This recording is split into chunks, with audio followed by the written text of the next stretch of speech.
उषा के 2 बेटे थे, ऋषभ और सुनील। ऋषभ उसका सौतेला बेटा था। उषा हमेशा ही अपने सगे बेटे सुनील को ज्यादा प्यार करती थी। सुनील की शादी हो चुकी थी और ऋषभ की शादी भी निशा नाम की लड़की से हो जाती है। उषा सुनील की पत्नी कीर्ति को ज्यादा प्यार करती थी।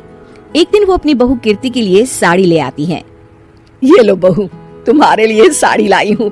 कल पड़ोस की शादी में जाना है ना, तुम यही पहन कर चलना। तभी वहाँ ऋषभ आ जाता है।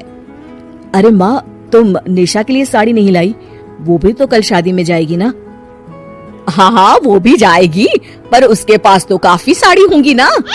अभी अभी तो शादी हुई है तुम दोनों की, तो उसी में से कोई पहन लेगी वो। ऋषभ ये सुनकर उदास हो जाता है। तब निशा कहती है, आप उदास क्यों होते हो जी? सही तो कह रही हैं मम्मी जी, मेरे पास तो बहुत साड़ियाँ हैं और सारी की सारी नई हैं। मैं उन्हीं में से कोई पहन लूंगी। वो बात नहीं है निशा। माँ मेरे साथ तो सौतेला व्यवहार करती ही थी, पर मुझे लगता था कि मेरी पत्नी के साथ वो ऐसा कभी नहीं करेंगी, पर आज उन्होंने तुम्हारे साथ भी वैसा ही व्यवहार किया। ऋषभ उदास होकर अपने कमरे में चला जाता है। ऋषभ को उदास देखकर निशा को अपनी सास पर बहुत गुस्सा आता है। एक दिन उषा सुनील को कुछ पैसे दे रही होती है।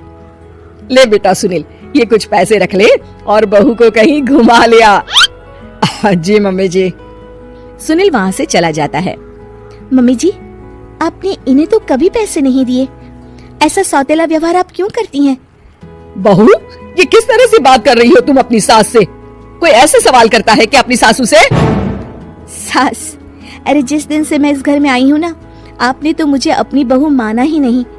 हमेशा कीर्ति भाभी के लिए ही सब कुछ लाती हैं। मुझे तो आज तक आपने कुछ दिया ही नहीं। क्या मैं जानती नहीं कि आप ऐसा क्यों करती हैं? देख निशा, तू अपना काम कर, समझी? मेरे से बहस करने की कोई जरूरत नहीं है। तभी वहाँ ऋषभ आ जाता है। निशा, माँ से ऐसे बात नहीं करते, तुम जाओ अपने कमरे में। हाँ, जा रही हूँ। मुझे भी इनसे बात करने का कोई शौक नहीं है। निशा अपने कमरे में चली जाती है और ऋषभ भी वहाँ आ जाता है। निशा, तुमने माँ से क्यों झगड़ा किया? क्योंकि आप तो कुछ कहते ही नहीं, बस चुपचाप सहते रहते हैं। किसी को तो आवाज उठानी होगी ना। कोई बात नहीं निशा, तुम गुस्सा मत करो, शांत हो जाओ। निशा रसोई में खाना बना रही होती है। तभी वहाँ कीर्ति आ जाती है। निशा, तुम मार्केट से ये सामान ले आओ। मैं क्यों जाऊँ? आप भी तो जा सकती हो ना। दिख नहीं रहा कि मैं खाना बना रही हूँ? हाँ तो क्या हुआ, खाना बनाने के बाद चली जाना। हाँ, खाना भी मैं ही पकाऊं, बाजार जाकर सामान भी मैं ही ले आऊं। खुद तो कुछ करोगी नहीं, है ना? ओहो, जुबान तो देखो कैसे चल रही है। सुनो, तुम अभी आई हो इस घर में, तमीज में रहो, वरना सासू माँ से कहकर मायके भिजवा दूंगी तुम्हें। हाँ। ओह, हाथ लगाकर दिखाओ मुझे, देख लूंगी। बहुत मनमानी हो गई तुम दोनों की, समझी? निशा लिस्ट कीर्ति के ऊपर फेंक देती है। कीर्ति निशा को मारने आती है तो निशा उसका हाथ मोड़ देती है। मर गई रे, छोड़ मेरा हाथ। आज के बाद मुझसे कोई बदतमीजी की तो अच्छा नहीं होगा। कीर्ति रोते हुए अपने कमरे में चली जाती है। उस निशा चुड़ैल ने मेरा हाथ मोड़ दिया, मुझे नहीं रहना इस घर में। अरे कैसी बेकार की बातें कर रही हो? अरे निकालना ही है तो ऋषभ और निशा को निकालेंगे। नहीं, मुझे अलग घर चाहिए। कान खोलकर सुन लीजिए, हम दोनों इस घर से जल्द जाएंगे। आप नए घर का इंतजाम कीजिए बस। मैं इन दोनों के साथ ज्यादा नहीं रह सकती। हाँ, वैसे मैं भी कुछ दिनों से सोच रहा था। अच्छा हुआ तुमने कह दिया, मैं माँ को भी बता देता हूँ। माँ, वो क्या करेंगी तुम्हारे साथ जाकर? मैं चाहती हूँ कि तुम और मैं, बस हम दोनों ही कहीं शिफ्ट हो जाएं, इस सब झमेले से दूर। अरे पर माँ को यहाँ छोड़कर इस तरह से जाना ठीक नहीं रहेगा कीर्ति। वैसे वो तुम्हें कितना प्यार भी तो करती हैं। नाम का ख्याल रखती है, क्योंकि तुम सगे बेटे हो ना, इसलिए। तुम अगर सौतेले होते तो मेरे साथ भी ऐसे ही सलूक करती, जैसे अभी तुम्हारे सौतेले भाई और उसकी पत्नी से करती है।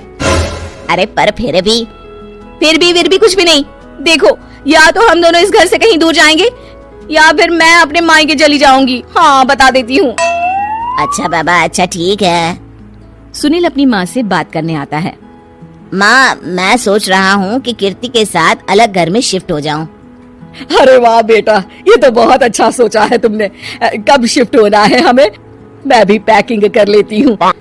अब नहीं माँ, मैं और कीर्ति ही जाएंगे बस। आप तो यहीं रहो, ये पुश्तैनी घर भी है ना आपका। अरे बेटा, तू तो मेरा सगा बेटा है, तू ही मेरे साथ ऐसा कर रहा है, मुझे अपने साथ ले जा बेटा। तभी वहाँ कीर्ति आ जाती है। अरे माँ, आपको पता भी है कि किराए के घर में कितना खर्चा होता है, और अगर आपको भी लेकर गए तो और खर्चा होगा। आप तो बस यहीं रहो इसी घर में। कोई बात नहीं सुनील, तुम लोग चले जाओ, माँ यहीं रहेंगी हमारे साथ, हम माँ का ख्याल रखेंगे, तुम लोग अपनी गृहस्थी संभालो। निशा को ये देखकर बहुत खुशी होती है। वो मन ही मन सोचती है, अब आया ना ऊंट पहाड़ के नीचे, अब मम्मी जी को पता चलेगा बड़ा सगा और सौतेला करती रहती थी। सगा बेटा तो जा रहा है छोड़कर, अब आएगी इन्हें अकल, और नहीं आई तो मैं अल्लाह कर रहूंगी। निशा अपनी सास को कैसे अपने सौतेले बेटे से मिलाएगी, जानने के लिए देखिए सौतेली माँ पार्ट 2।